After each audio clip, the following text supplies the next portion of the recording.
Good morning, everyone. It's Thursday, November 19th, coming to you live from Seoul. I'm Kim Mo-kyan. Before we get started, these are the stories we're following at the top of the hour. Amid rising COVID-19 infections in the nation, the greater Seoul area will go under social distancing level 1.5 beginning today. The country also begins a 2-week special virus prevention period to reduce further spread ahead of the upcoming national college entrance exams.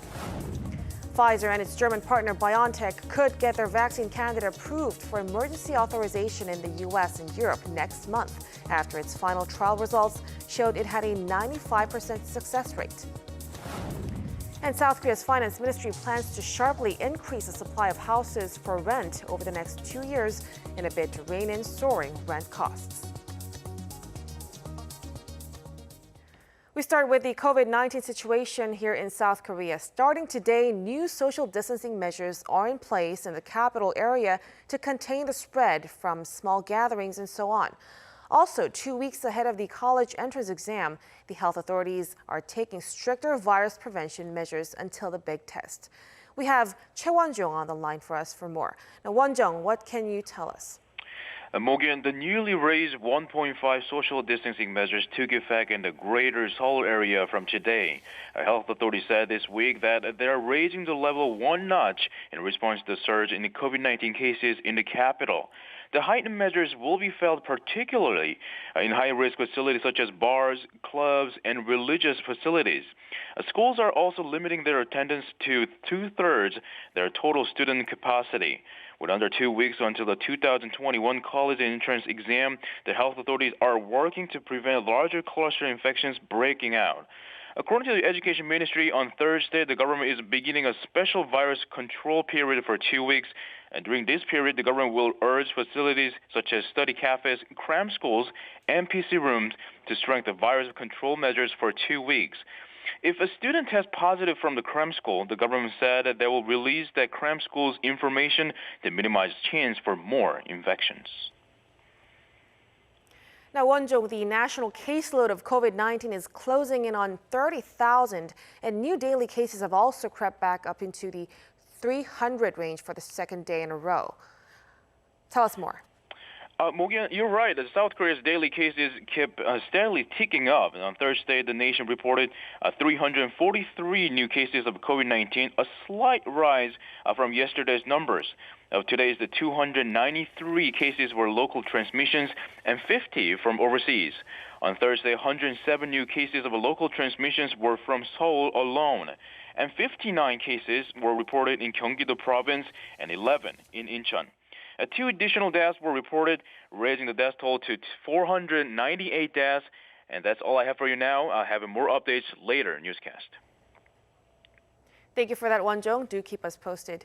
Now, some good news. A week after Pfizer and BioNTech revealed their final stage vaccine trial was over 90% effective against COVID-19, their final analysis is showing even better numbers, 95%. With no serious safety concerns reported, the vaccine could be rolled out before Christmas. Lee Seung-jae reports. Pfizer and its German partner BioNTech could get their vaccine candidate approved for emergency authorization in the U.S. and Europe next month after its final trial results showed it had a 95% success rate without any serious side effects. According to the drug makers Wednesday, the efficacy was found to be consistent throughout different age groups and ethnicities. This includes those in the high-risk age group of 65 and older.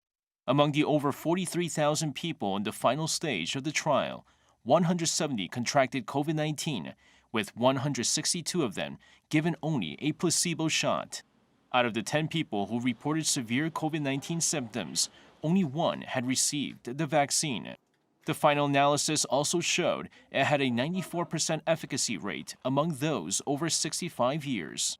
Armed with the results, Pfizer says it will seek U.S. FDA emergency use authorization within days. The CEO of BioNTech says this means the vaccine could begin distribution to the U.S. and Europe next month.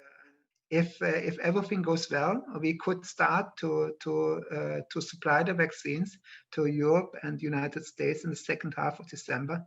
and you can see that, of course, as a Christmas present, but it is of course most important to address all the questions and to get the approval first. According to the drug makers, they'll produce 50 million doses in 2020 and up to 1.3 billion next year. 이승재, Arirang News. The South Korean government plans to supply 114,000 homes over the next 2 years in a bid to reduce the soaring cost of jeonse, a rental agreement that uses a huge lump sum deposit instead of a monthly rent. Finance Minister Hong Nam-gi announced at a ministerial meeting on the property market on Thursday that the government will supply the 114,000 houses, in part by buying newly built houses and leasing them out. Around 70,000 of the homes will be in the capital and surrounding areas. The third committee of the 75th UN General Assembly passed by consensus a resolution slamming North Korea's human rights violations. Our Kim Hyo-sun has the full story. By consensus and without the need for a vote, the UN Third Committee, which oversees humanitarian issues, has adopted a resolution condemning North Korea's human rights violations. The resolution, which has been adopted for 16 straight years from 2005, will be brought to the UN General Assembly meeting in December. The resolution drafted by EU member states expressed concerns over the grave human rights violations in the North, especially amid the COVID-19 pandemic. It also stressed that humanitarian organizations should be allowed into the reclusive state while calling for the resumption of reunions for families separated during the Korean War. North Korea's UN Ambassador Kim Sung slammed the move, insisting the violations stipulated in the resolution do not exist in the North. However, many countries, including the U.S., endorsed the resolution, saying a clear message must be sent. Washington recently labeled North Korea, along with China and Iran, as the most aggressive abusers of religious freedom in the world. While it did not name specific countries in similar statements released in 2018 and 2019, marking International Religious Freedom Day late last month, U.S. Secretary of State Mike Pompeo said North Korea has tightened coercive measures to silence their own people. Kim Hyo-sun, Arirang News. The U.S. House of Representatives has passed a pair of resolutions calling for a stronger South Korea-U.S. alliance. The announcement on Wednesday local time underlined the importance of the alliance in promoting peace and security in the Indo-Pacific region. Of the two adopted, one resolution expresses the importance of this whole Washington alliance, along with recognizing the contributions made by Korean Americans in the U.S. The second resolution, marking the 70th anniversary of the outbreak of the Korean War, highlights the transformation of the alliance into a mutually beneficial global partnership. The Thai parliament has voted in favor of amending the constitution, but vetoed proposed reforms to the monarchy. With lawmakers making only partial concessions, pro-democracy protesters are likely to continue their movement. Lee Kyung-eun has the latest. Thai lawmakers have rejected a proposal which could have opened a discussion on the king's role, including curbing his power in politics. The motion was one of 7 items on an agenda for constitutional change proposed by the civic rights group I-Law on behalf of protesters. Parliament adopted only 2 proposals that will rewrite the country's military-composed charter, but still wouldn't affect the monarchy. The 7th Amendment proposal has 212 votes. 209 votes were from the members of Parliament, 3 from the senators. The votes did not reach the 366 threshold. It was not a surprise result, given that the majority of Parliament supports the Prime Minister. The entire upper house Senate was appointed by the former junta leader who came to power in a 2014 coup. Wednesday's vote, which was in favor of amending the constitution, was not all good news for protesters whose voices were only partially heard. Since July, student-led demonstrators have been calling for the removal of the Prime Minister, constitutional reform, and curbs on the powerful monarchy to achieve greater democracy. And thousands of people again took to the streets in Bangkok on the day of the announcement. They returned, bringing back their giant bulldog mascots after witnessing police firing tear gas and water cannons, which hurt dozens of their fellow demonstrators the day before. If the police hadn't fired the water cannon at us, we wouldn't have had to use them as a shield. It would be just a toy for kids. The month-long protest is an unprecedented challenge against the highly monarchical society of Thailand, which can punish criticism against kingdom with up to 15 years in prison. Lee Kyung-eun, Arirang News. A day after Japan and the IOC announced their decision to push through with the Tokyo Olympics next summer, the number of new COVID-19 infections spiked in Japan. Meanwhile, anti-Olympics protesters continue to take to the streets in the country, raising concerns of further infections. Our Choi Min-jung reports. During International Olympic Committee President Thomas Bach's visit to the National Stadium on Tuesday, anti-Olympics protesters chanted slogans against the rearranged Tokyo Olympics.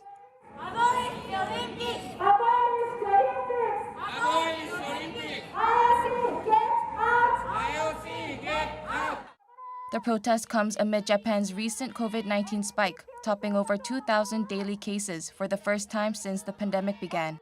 Despite the concerning surge, both Japanese Prime Minister Suga and Bach have shown a rather optimistic outlook on the Olympic Games being held next summer, expressing confidence that spectators will be able to attend events at Olympic venues, joining some 11,000 international athletes.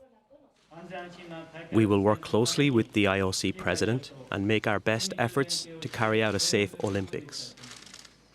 And this makes us also very, very confident that we can have spectators then in the Olympic stadia next year, and that also the spectators will enjoy a safe environment.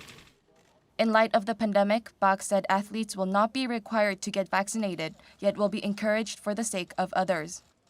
We will encourage athletes that whenever possible that they have a vaccination, because it's better for their health, but it's also a demonstration of solidarity with their fellow athletes and with the Japanese people. However, as COVID-19 outbreaks spiral out of control, the public still remains deeply worried about hosting the Olympics in such dire circumstances. According to a November poll by TV Asahi, almost 60% of the respondents said the Games should be either postponed further or cancelled. Earlier in the week, Suga and Bach reaffirmed their determination to push through with the Olympic Games next summer. The biggest factor determining the success of the Tokyo Olympics seems likely to be the COVID-19 pandemic. Choi Min-jung, Arirang News.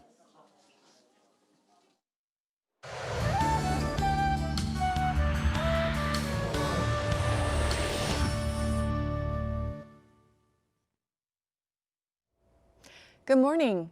It's unusual to get autumn downpours like today, but that's because warm winds from the south clash with the cold air mass from the north. And it's been dropping heavy downpours on central parts of the country today. In fact, a heavy rain advisory was issued in parts of the capital region, while a strong wind advisory was issued for the east and west coast. So throughout the day, you will be seeing up to 80 millimeters of heavy autumn rain in most parts of the country. Then the showers will start to let up from the capital around lunchtime before moving away from the peninsula by tonight. And we had a record-breaking November warmth this morning in Seoul, but highs will be similar to or even lower than this morning's lows. And after the rain lets up, cold winter air will sweep into the country. So today should be the mildest day of this season. We won't be seeing temperatures in the upper teens to 20s for a while. That's Korea for you, and here's a look at the weather conditions around the world.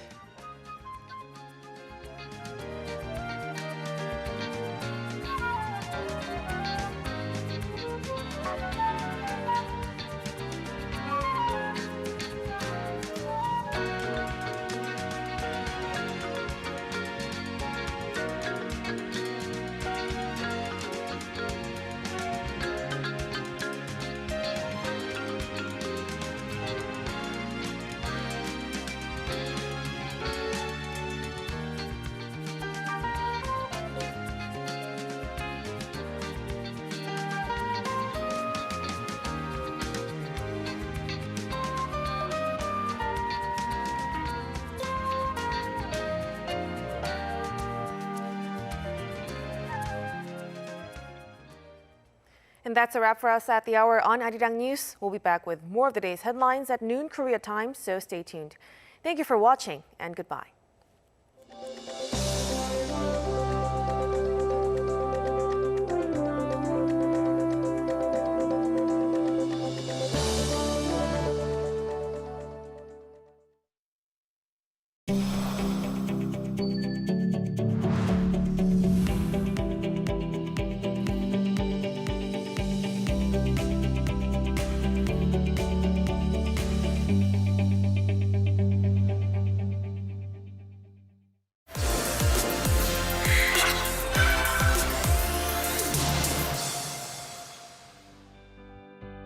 Face masks have become an indispensable item today as we live through this COVID-19 pandemic. Now that wearing a mask has become a daily routine, we're seeing both practical and fashionable items that help us use masks more comfortably. One of them is mask straps. Masks are mandatory at all times, all places. And now, you can make them more practical and trendy with mask straps.